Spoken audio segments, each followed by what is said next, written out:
السلام عليكم ورحمة الله وبركاته. أهلا بك يا صديقي في سر جديد من أسرار الأفتر إفكت مع محمد العاصي. النهاردة هنتكلم عن أهمية الأدوات دي وإزاي هتقدر تسهل علينا الشغل. يلا بينا يا صديقي.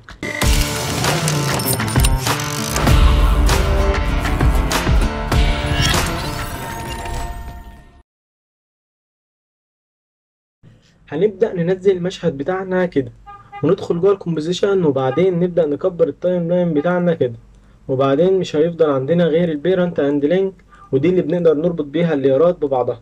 دلوقتي هنشوف الصفة اللي تحت دي لازمتها ايه يا صديقي، وازاي نقدر نستفيد منها.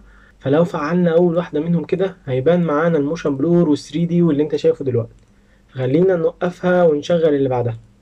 هيظهر معانا المود والتراك مات، وطبعا يا صديقي احنا عارفين دول بيعملوا ايه، ولو مش عارفين وحابين اشرح لكم اي حاجة من اللي بتظهر قدامكم دي قولولي في الكومنتات وانا هعمل لكم فيديو عنها.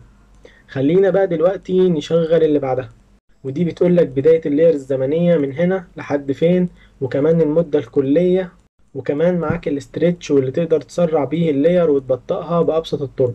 طبعا ممكن تقدر تغير مدة وبداية ونهاية اللير من هنا برضه. ودلوقتي خلينا نشوف آخر واحدة فيهم، ودي بقى يا صديقي الريندر تايم، واللي بتقولك إن اللير دي هتاخد وقت قد إيه في الريندر. وهنا يا صديقي بيقولك إن الكومبوزيشن كله على بعضه هياخد وقت قد إيه في الريندر. ودي طبعا كلنا عارفينها، اللي بتكبر وتصغر التايم لاين لحد أقل حاجة 1 فريم.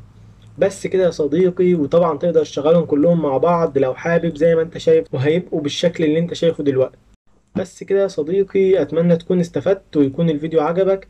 ما تنساش بقى اللايك اللذيذ والاشتراك المتين والكومنت الجميل.